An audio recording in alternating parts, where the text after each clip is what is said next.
Ladies and gentlemen, this story I really wanted to focus on. The Haryana Sports and Youth Affairs Department has suspended the woman junior coach who had accused Minister Sandeep Singh of sexual abuse. The suspension order was issued on August 11th, and it cited no specific reason for the suspension, stating that the suspension has taken place with immediate effect and without any prejudice. Remember, it's been more than 8 months that the investigation against the minister, who is facing serious charges, is ongoing and is yet to be concluded. Under pressure, Sandeep Singh, a former Olympian, has surrendered. He had earlier surrendered the Department of Sports and Youth Affairs, but continues to enjoy being a minister in Khattar government. Even the Chief Minister himself had come out many times and defended the minister who has been accused of such serious charges. Now, is this an intimidation tactic as far as the victim is concerned, or are we jumping the gun? Joining me at this moment, ladies and gentlemen, the woman junior coach who had accused Sandeep Singh of sexual abuse. Ma'am, thank you for speaking to NDTV. I want to start by asking you, आपको कोई कारण बताया गया क्यों suspension हुआ आपका?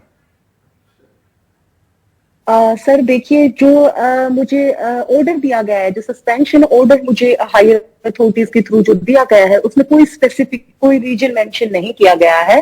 सिर्फ एक ही लाइन मेंशन है उसमें कि जो हरियाणा सिविल सर्विसेज का जो कोई एक्ट है 73, उसके तहत इन्होंने मुझे डायरेक्ट सस्पेंड कर दिया गया है विदाउट एनी रीजन। कहा जा रहा है कि क्या आपने कुछ मुख्यमंत्री जी से क्या मिलने की कोशिश की थी, उनके खिलाफ कुछ बयान दिया था, उसके कारण ऐसा हुआ है? जी नहीं सर, मैं किसी भी मुख्यमंत्री के घर के बाहर तो मैं नहीं गई ऐसा कुछ करने, ना ही प्रदर्शन का मेरा कोई ऐसा इरादा था। और हाँ, मैं हरियाणा निवास के बाहर मैं जरूर गई हूँ, और मेरा सिर्फ एक सिंपल सा एक सवाल था कि मुख्यमंत्री जब तक चंडीगढ़ प्रशासन ने इस संदीप सिंह को कोई भी क्लीन चिट नहीं दी है, तो किस बिहाफ पे वो बार बार हमारे तिरंगे का अपमान करने के लिए उसको सामने रख देते हैं हमेशा, चाहे वो 26 जनवरी का दिन था या फिर हमारे 15 अगस्त का दिन। जी, मैं आपसे ये भी पूछना चाहूंगा, क्या आपने मुख्यमंत्री जी से कभी मिलने की कोशिश की थी? आपने पूछा उनसे कि संदीप सिंह के बारे में, इन्वेस्टिगेशन के बारे में?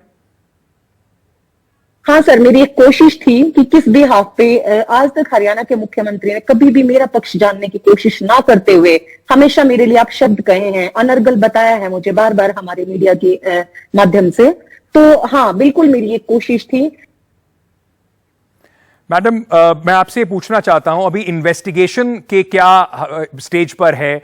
आपने बड़े सीरियस सेक्शन संदीप सिंह के ऊपर लगाए गए थे, आज जो एफआईआर हुई आपकी कंप्लेंट के बाद, इन्वेस्टिगेशन अभी कहां तक पहुंची है? सर, इन्वेस्टिगेशन का जहां तक है, मुझे यही बताया जाता है कि हमारी इन्वेस्टिगेशन कंप्लीट हो चुकी है, हम बहुत जल्दी इसमें जो है चार्जशीट वो दायर करेंगे।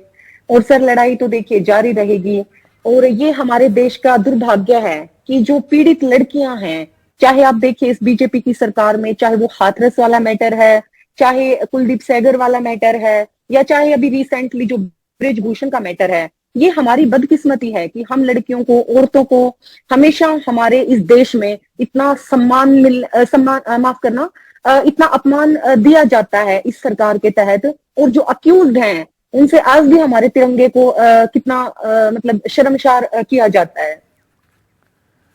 मैं आपसे ये भी जानना चाहता हूं कि जब ये एलिगेशंस आपने लगाए थे, तो बार बार ये बात उठी, बीजेपी की तरफ से भी ये बात उठी कि ये पॉलिटिकली मोटिवेटेड है, मतलब आप राजनीति से प्रेरित होकर ये इल्जाम लगा रहे हैं। संदीप सिंह ने कहा कि ये बेसलेस है, कोई मेरे खिलाफ जानबूझ के षड्यंत्र किया जा रहा है।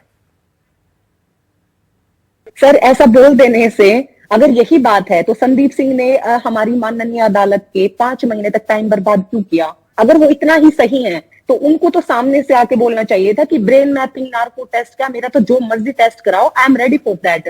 पर यहाँ पे फैक्ट ये है कि ये गलत काम खुद करते हैं, और इनको उठा के एक बचने के लिए इनके पास एक सीधा सो कॉल्ड एक सिंपल सा एक एजेंडा है कि अपोजिशन पे डाल दो। और इस बात में दूर दूर तक कोई सच्चाई नहीं है, क्योंकि आपके सामने है सर, 8 महीने हो चुके हैं और ये लड़ाई मेरे और मेरे परिवार की अकेले बची हुई है। ना तो कोई अपोजिशन मेरे साथ है अगर साथ है तो आप लोग देख लीजिए कितना अभी तक इतना डिले चल रहा है कि चार्जशीट नहीं दी गई है। और अपोजिशन तो रेसलर्स के साथ थे जिसके तहत इतनी जल्दी ब्रिजभूषण की चार्जशीट हमारी माननीय अदालत तक गई। तो शायद सर ये चीज इनकी जो बीमार सोच है ये उसको दर्शाती है कि ये खुद गलत काम करते हैं और ये कानून को किस तरीके से ये अपना काम करने से ये पुलिस प्रशासन को रोकते हैं। और अपोजिशन पे डालना बहुत ही एक इजी चीज है सर, जो इनको एक बहाना मिला हुआ है कि गलत करके और तुरंत अपोजिशन पे डाल दो, तो ये सब बेबुनियाद है। 8 महीने से चार्जशीट फाइल नहीं हुई है, इन्वेस्टिगेशन चल रही है, कहीं ना कहीं आप डिसअपॉइंटेड हैं? आपको इस बात का दुख है कि अभी तक ये जो आपने इनके ऊपर सवाल उठाए थे, इनके ऊपर इल्जाम लगाए थे, वो अभी तक कहीं पर पहुंच नहीं पाए? तो सर बिल्कुल बहुत दुख होता है, लेकिन कोई बात नहीं सर, देश हमारा है और जितना अधिकार यहाँ इन गलत काम करने वाले लोगों का है उतना ही हम लोगों का भी अधिकार है।